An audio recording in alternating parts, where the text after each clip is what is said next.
কে কে আপনি? কাছে আসবেন না বলে দিলাম। কাছে আসবেন না। এ তো এগিয়ে আসছে, কি করবো আমি?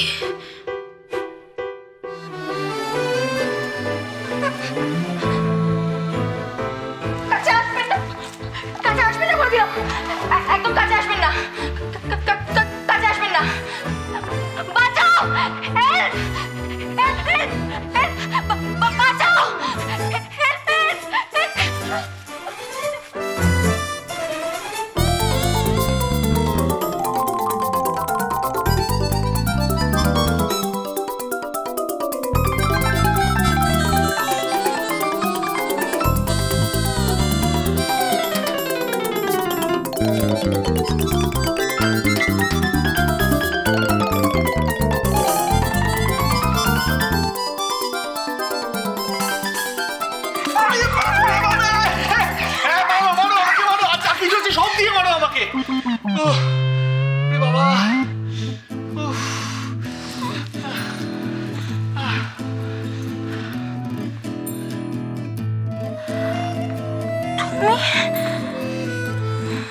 আমি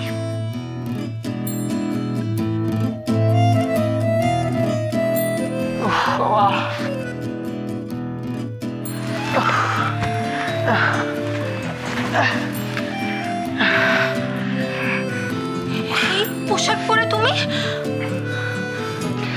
সাত্বিকী Chowdhury at your service man. তুমি মজা করছিলে? মজা? মজার যা সাজা দিলে তুমি আমাকে। উফ বাবা, বাড়িতে কাজ করে করে যে তোমার এত জোর বেড়ে গেছে এটা তো আমি বুঝতেই পারিনি। আমি কিডন্যাপ হওয়ার পর মরে যাচ্ছিলাম আর তুমি? ভয় নয়, ভয় নয়। আরে বাবা, এটা তো হ্যাপি এন্ডিং এর জন্য এগুলো করা। তুমি আগেকার দিনে শোনো নি রাজারা, রাজকুমাররা, রানী রাজকন্যাদের এভাবেই ইলোপ করে, মানে ব্যাপারটা মানে হাজবেন্ড আর ওয়াইফকে কিডন্যাপ করাটা এটা অনেকদিন ধরে হয়ে আসছে। তাই তো। কি এবার দেখাচ্ছি মজা। কি দেখাবে? খুব মজা লাগছিল না? কি কি কি কি খুব মজা লাগছিল তোমার, তাই না? না না, মজা মজা মানে মজা না? কি করতে যাচ্ছ নাকি তুমি? ড্রাইভার হয়ে মানে তুমি খুব মজা লাগছিল তোমার? কি হচ্ছে নাকি? মজা না? খুব মজা লাগছিল। আমি তোমার বস।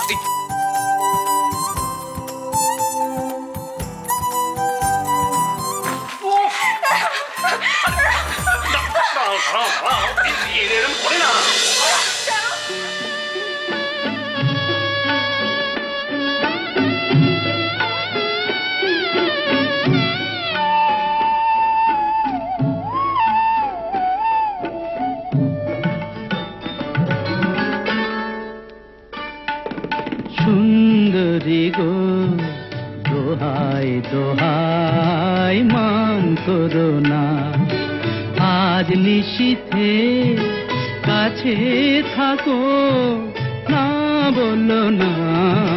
সুন্দরী গো, দোহাই দোহাই মান করো না।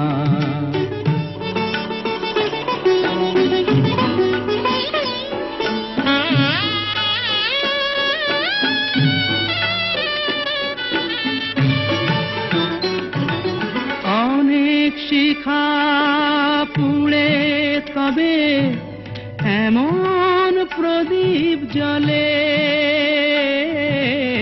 অনেক শিখা পুড়ে তবে এমন প্রদীপ জ্বলে,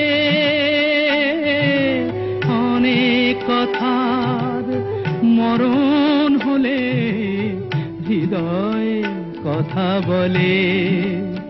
না না চন্দ্রহারে কাজল ধোয়া জল ফেলো না। সুন্দরী গো, দোহাই দোহাই মান করো না, আজ নিশীথে কাছে থাকো, না বলো না। সুন্দরী গো, দোহাই দোহাই মান করো না।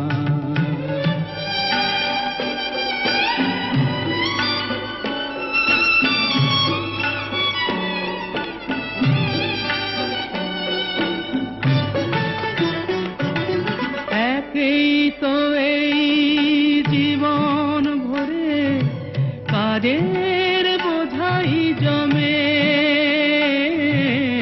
একেই তো এই জীবন ভরে কাজের বোঝাই জমে। আজ পৃথিবীর ভালোবাসার সময় গেছে কমে, না না একটু ফাগুন আগুন দিয়ে না জেল না সুন্দরী গো, দোহাই দোহাই মান করো না। আজ নিশীথে কাছে থাকো, না বলো না সুন্দরী গো, দোহাই দোহাই মান করো না। ঝিলমিল, অব্র এখনো ফেরেনি না? না মা, আমিও তো ওর জন্যই ওয়েট করছি। দেখো কখন ফেরে। বাবা আর ছেলে একেবারে একরকম, বাড়িতে মোটে মন টেকে না। সংসারটা যেন আমাদের একা মেয়েদের, খালি রান্না করো খাও, আর ওরা অফিস যাবে বলে ওদের জামা কাপড় রেডি করো। দূর, ভাল লাগে না। মা, কি হয়েছে মা? আপনার মন মেজাজ খারাপ নাকি? কি করে ঠিক থাকবে ঝিলমিল? বাড়িটা কিরকম ফাঁকা ফাঁকা লাগছে দেখছো না? রোজ এই সময় বাড়িটা কি জমজমাট হয়ে থাকে। ছেলেরা সব অফিস থেকে ফিরবে, খাওয়া দাওয়া, জলখাবার, গল্প সল্প, কত কি। দূর। মা, আমারও না এইসব নিয়ে খুব মন খারাপ।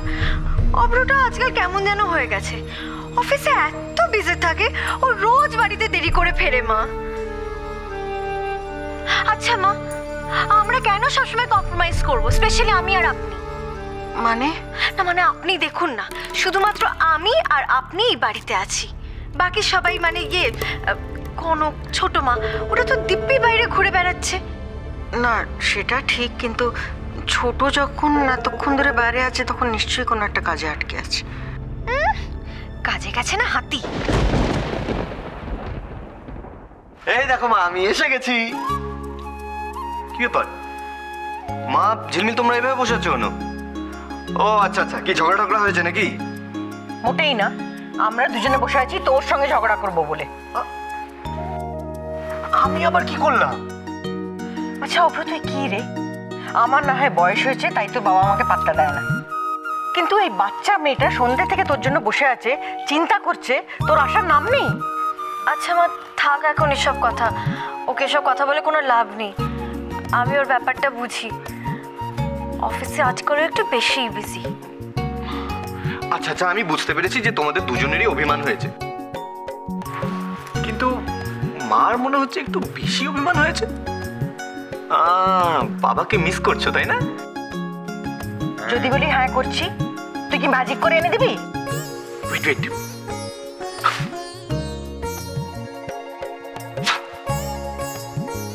যদি দিই তাহলে?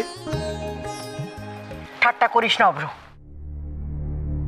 ভালো লাগছে না। মানুষটা কেমন আছে কে জানে, কতদিন ধরে বাড়ির বাইরে।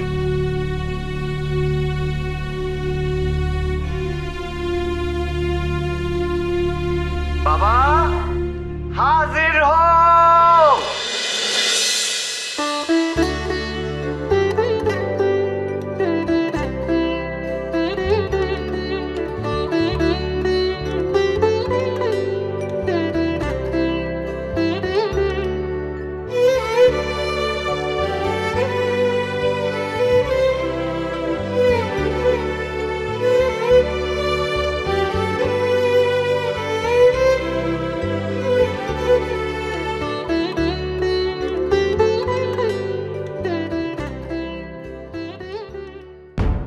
এতে ওর সব মেডিকেল রিপোর্ট আছে তো?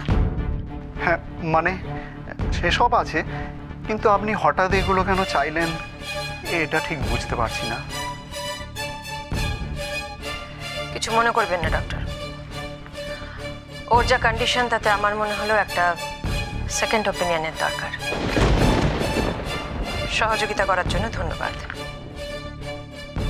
কিন্তু এখন তো উনি মোটামুটি ঠিকই আছেন। এখনই এসবের। কিন্তু মোটামুটি ঠিক থাকলে যে বাড়ি নিয়ে যাওয়া যাবে না? আপনি বলেছেন। তাই কি করলে পুরোপুরি সুস্থ হবে সেটা তো জানতে হবে না? দেখুন, আপনি বললে আমি পেশেন্টকে আজই ডিসচার্জ করে দিতে পারি। আপনিও ডক্টর, আপনার সিদ্ধান্তই শেষ কথা।